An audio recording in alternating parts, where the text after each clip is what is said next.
এটা নিঃসন্দেহে খুব আনন্দের খবর যে নবনীলের দ্বিতীয় অ্যালবাম প্রকাশ পাচ্ছে। আমার যতদূর মনে পড়ছে বেশ কয়েক বছর আগে উত্তম মঞ্চে কোন একটি অনুষ্ঠানে তোমার প্রথম অ্যালবাম প্রকাশিত হয়েছিল এবং সেই অনুষ্ঠানে আমরা সবাই উপস্থিত ছিলাম।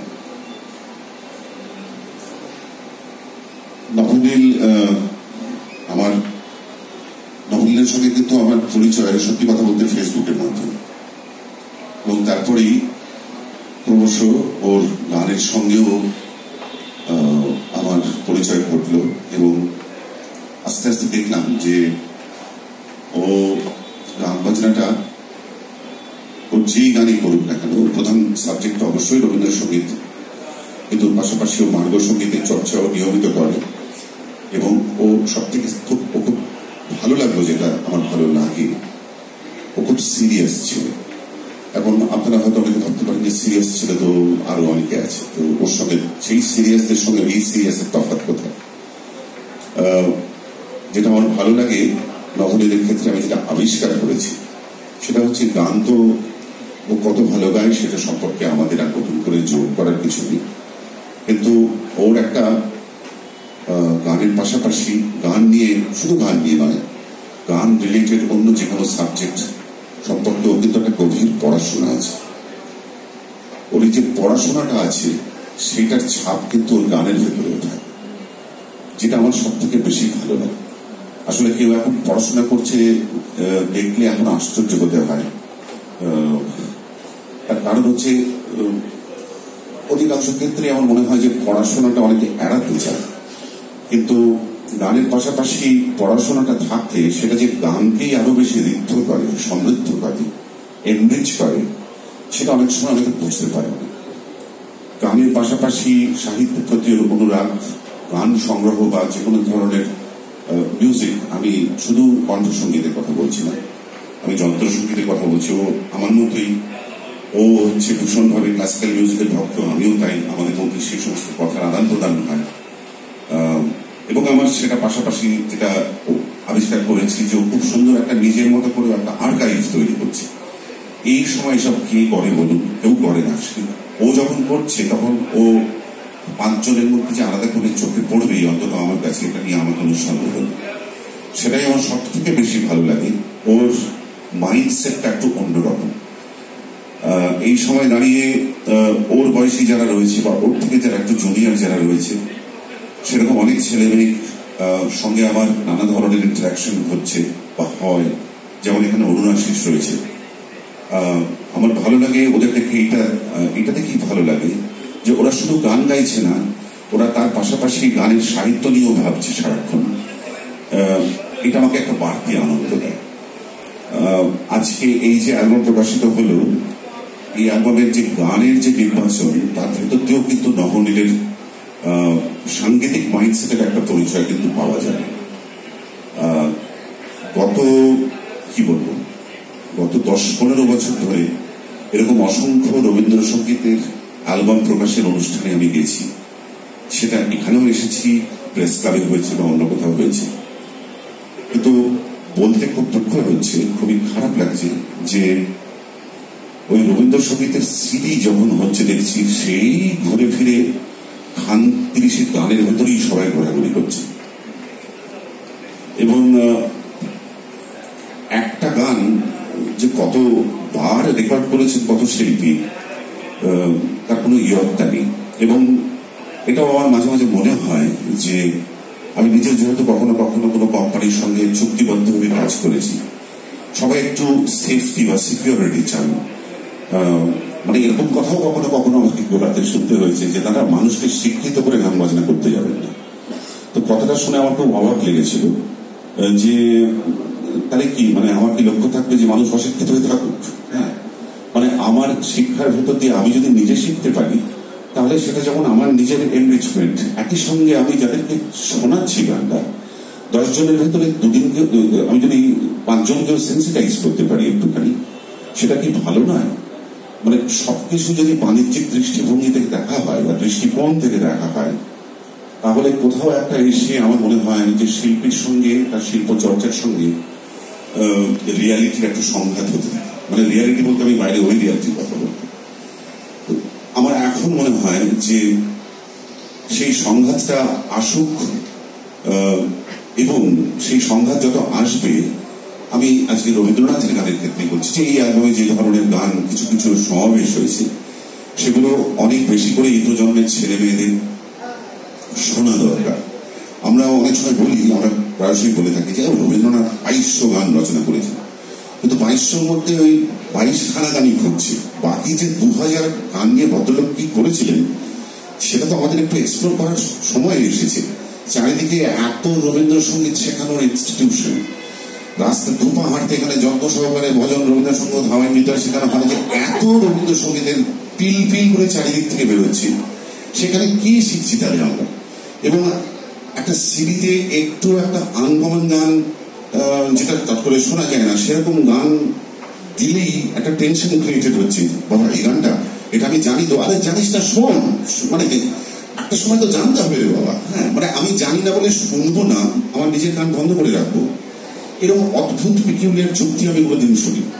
অথচ আমরা একদিকে অন্যদিকে বলে যাচ্ছি সারাক্ষণ যে আমরা রবীন্দ্রনাথের এত গানের সম্ভার, কিন্তু তার সম্ভারের বেশিরভাগটাই এখনো অনাবিষ্কৃত থাকছে আমাদের কাছে। আমার মনে হয় সেটা যদি নিয়মিত চর্চার মধ্যে আমাদের আসে, এবং সেটা স্টেজ পারফরমেন্সের ক্ষেত্রে হোক বা একটা সিডির মধ্যে হোক, আসুক। এখানে সেরকম অনেক ধরনের, সেরকম বেশ কিছু গান আছে যেগুলো খুব সম্প্রতি আমি কাউকে সেভাবে গাইতেই শুনিনি।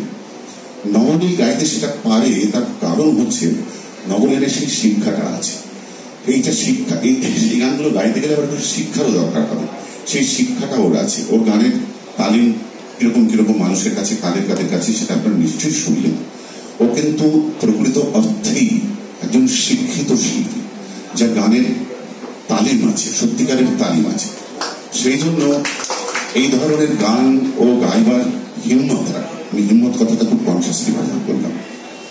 আমি আরো বেশি আশা করবো যে আগামী দিনে নবনীল ও রবীন্দ্রনাথের গানের চর্চা নিয়ে যা ভাবছে সেটা আবার একটা অ্যালবাম আকারেই আমাদের সামনে আসবে, সেটা আমার ভীষণভাবে চাইব।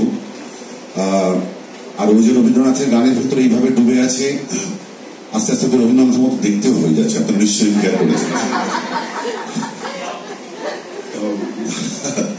আমি সারাক্ষণ ওকে এই নিয়ে লেখফুল করিও, কিন্তু ওর সত্যিকারের একটা কিন্তু শিল্পী, ওর ভেতরে একটা শিল্পীর মন আছে, যেটাকে আমি কিন্তু শ্রদ্ধা করি, আমি সেটাকে অ্যাডমায়ার করি। এবং সবটুকু আমার শুভেচ্ছা ওকে আজকে এই মুহূর্তে জানাচ্ছি। এবং আবার বলছি, আগামী দিনে এরকম ধরনের আরো একটু স্বল্পশ্রুত গান, রবীন্দ্রনাথের স্বল্পশ্রুত গান, সেগুলো একটু তুমি তোমার মতো শিল্পীরাই তোমাদেরকেই আনতে হবে। সত্যি কথা বলতে তোমরা একটু আনো, মানুষ শুনুক, পরের প্রজন্মের ছেলে মেয়েরা শুনুক, তাতে আমাদের গানের ভুবনের কি বলবো, তার দিগন্ত আরো বেশি বিস্তৃত ভাবে আরো ছড়াবে। এবং রবীন্দ্রনাথের গান কি, তার স্পেশালিটি কোথায়, তার এক্সফ্যাক্টর কোথায়, সেটাও আমরা একটুখানি আবিষ্কার করতে পারবো। আমাদের জায়গাটা একটু সংকুচিত হয়ে যাচ্ছে, তোমার মতো শিল্পীদের উপরেই হয়তো দায়িত্ব আসবে সেই জায়গাটাকে বাড়িয়ে দেওয়া। তোমাকে অনেক অনেক শুভেচ্ছা। আর আপনারা সবাই, আমি আরেকটা কথা, খুব জরুরি কথা বলবো, এটা আমার বলতে ভুল হয়ে গেল, আমি বাদ করে যাচ্ছি। ইনরেকোকে আমি কিন্তু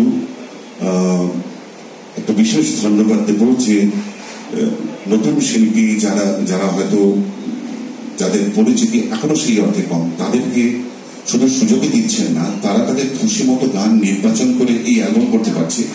এটার জন্য কিন্তু আমি ইনরেকোকে আমি বিশেষ ধন্যবাদ দেব।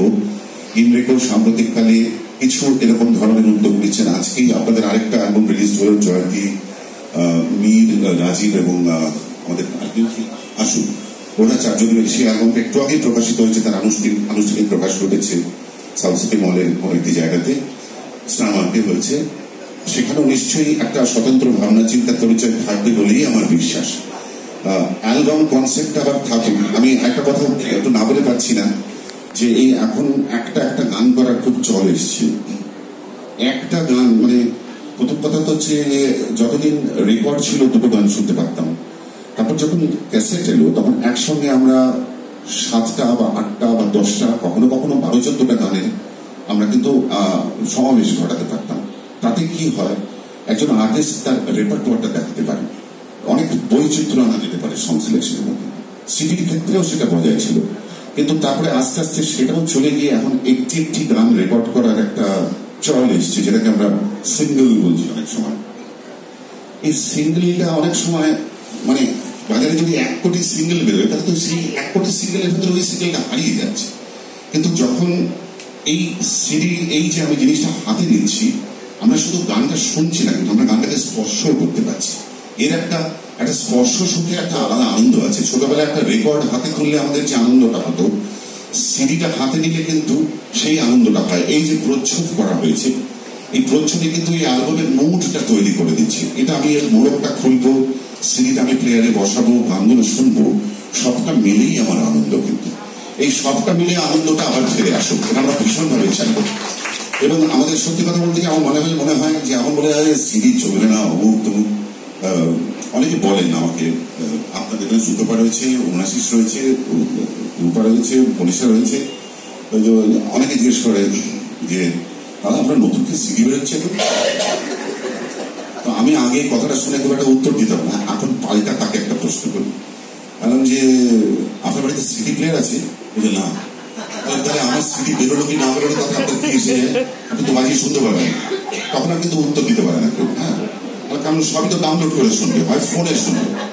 আমার সিডি বেরোলো কি না বেরোলো তাতে আপনার কি বেঁচে গেল? তাতে আপনার তো বাড়িতে সিডি প্লেয়ারই নেই। হ্যাঁ, এটা না দাদা ঠিক বলেছেন, এটা তাহলে মানে প্রশ্নটা করতে হয় বলে করছেন। হ্যাঁ, সামনে নতুন করে সিডি বেরোচ্ছে আপনার, বেরোলো কি? আমার আগের সিডি গুলো সব শোনা হয়ে গেছে, 10 বছরের পড়াশোনা না। ওই বলে একটা সিডির কথা বলছেন, সেটা প্রাগৈতিহাসিক, আজ থেকে 15 বছর আগে বেরিয়ে। তারপর থেকে ভদ্রলোক জ্ঞানের পরি খরচা করে একটাও সিডি পেল, একটাও। অন্য লোকের কাছ থেকে ধার করে চেয়ে চিনতে শুনছেন, নিজের দোকানে গিয়ে পকেট থেকে পয়সা দিয়ে একটাও সিডি পেল। 100টা লোককে বাজারে জিজ্ঞেস করুন, 99টা লোক ওই উত্তর দেবে। রাইট? আমরা সবাই চাইবো যে এই দিনটা আবার ফিরে আসুক, মানুষ আবার সিডি কিনুক। আমরা রেকর্ড ফিরে আসার একটা সম্ভাবনা দেখা দিচ্ছে। আপনারা হয়তো খবর রাখেন, রেকর্ডের টেকনোলজিটাকে ফিরিয়ে আনা very difficult, will be very expensive. সেই তুলনায় সিডি এখনো অনেক বেশি ইকোনমিক্যাল। কিন্তু একটা হার্ডওয়্যার দরকার, একটা ফরম্যাট দরকার। এই যে হাওয়ায় একটা সিঙ্গেল ঘুরে বেড়াচ্ছে, লোকে ফোন থেকে ওখানে শুনছে, হ্যাঁ, মানে হোয়াটসঅ্যাপে ছাইপাশ হাবি জাবি জিনিস আসছে, তার মধ্যে একটা গানও শুনছে, ওতে গানেরই অপমান হয় বলে আমার মনে হয়। একটা সিডি যখন আমি হাতে নিচ্ছি, এই সিডির পেছনে একটা শিল্পীর অনেক ঘাম রক্ত থাকে, সেটাকে আমরা হাত দিয়ে স্পর্শ করতে পারি, সেটাকে আমরা সম্মান জানাতে পারি। আমি চাইবো যে ভীষণভাবে এই দিনটা আবার ফিরে আসুক। নবনীলকে আরেকবার শুভেচ্ছা।